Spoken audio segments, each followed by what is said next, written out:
Okay, welcome everyone. Yom Haatzmaut Rashi. Hope you're all having a great festive day so far. I love the flags. I love the kachol v'lavan. So many wonderful aspects to the day.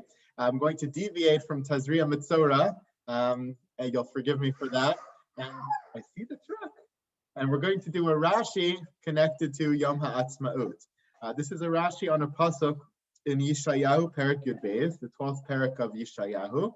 The pasuk should be familiar to all of you. Ushaftem mayim b'sason mimaynei Yeshua. It's a pasuk we say every week in Havdalah. It's a pasuk which I'm analyzing today because it's in the Haftorah we read this morning for Yom Haatzmaut, designated for Yom Haatzmaut. And it's also a great Israeli song, Ushaftem mayim b'sason mimaynei Yeshua, a classic Israeli song.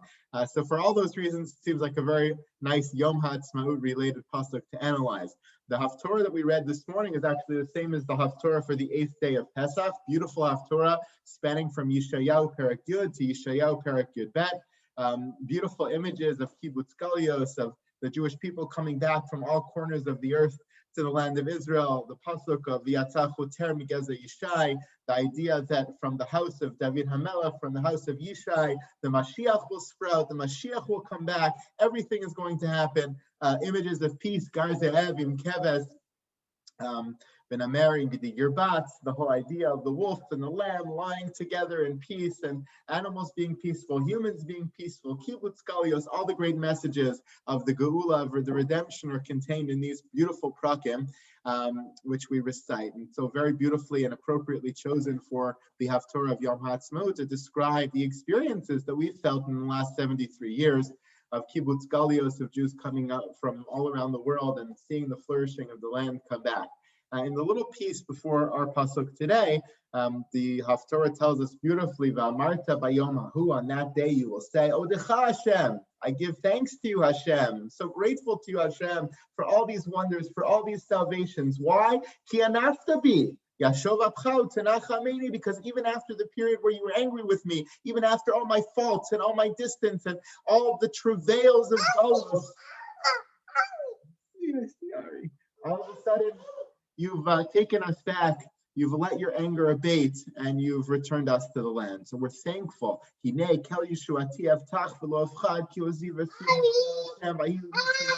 God, you are my strength. God, you are my salvation. He's waving. Everyone's waving. Hi. Okay? Hi. I know. We'll see him later.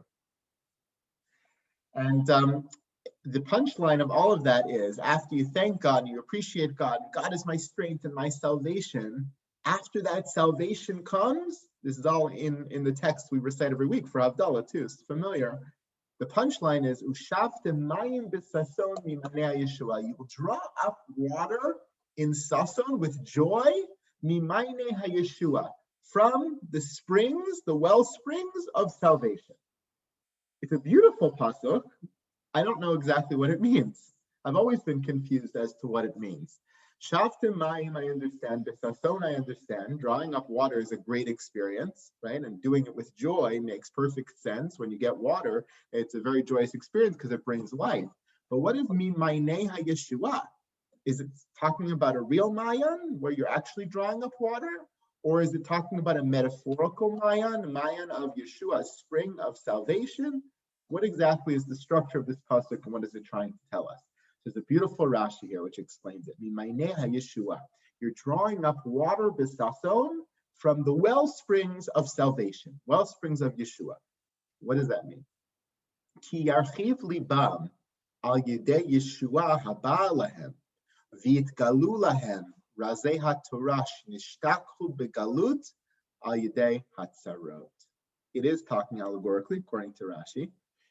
Mayim is symbolic of Torah, and so what it's saying is, after the Yeshua comes, after the salvation comes, yarchiv libam, the salvation will bring a certain breadth of heart, a certain openness, a certain contentment, a certain ability to grasp new things that you never saw before, and all of a sudden we will draw up with great joy from that salvation moment, from the well springs of salvation, will draw up the water of Torah. All the secrets of Torah we forgot, all the secrets of Torah that were lost throughout all those difficult years of exile. When we come back to the land and we experience the salvation, we experience the Yeshua, we're going to draw up and soak up all of that water of Torah once again.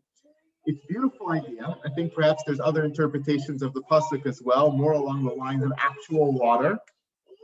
Beautiful idea about us soaking up Torah and the revival of Torah in our time, which is also something we've seen in this generation, in the 73 years of Medinat Yisrael. And that's one of the great brachos that we celebrate on Yom Haatzmaut, aside from independence, but also the growth of Torah, Shavtem Mayim B'Sason, the joyous sprouting of Torah from every corner of the land. But I want to leave you with one point which struck me in Rashi. Rashi is really pointing to a very interesting phenomenon, which is when we are in distress, in galut, in exile, we're stressed and we go inwards. When we experience salvation, we are marchiv lev. We have this openness, this broadness of heart. Our hearts, our minds, our talents are opened up to so many new things. There's a certain breath that comes. There's a certain ease and contentment that comes with Yeshua. And for other things to become more successful as well. In the context of Torah being more successful as well. But I think there are other aspects to it. What we've seen in the 73 years of the state of Israel is that after the Yeshua has come, after we've come back to our land and gained in our independence, it's not just that we have now a place that's safe for us to live. It's not just that we have a place to call home. But because of that salvation, so many other good things have come. So many other aspects of the salvation and of life have been built in the land of Israel, in the state of Israel. So many new inventions and technologies and status for the Jewish people. And so much has snowballed from there. That's what Rashi is pointing to. Yarchiv libam. Our hearts were open when we come back to our land.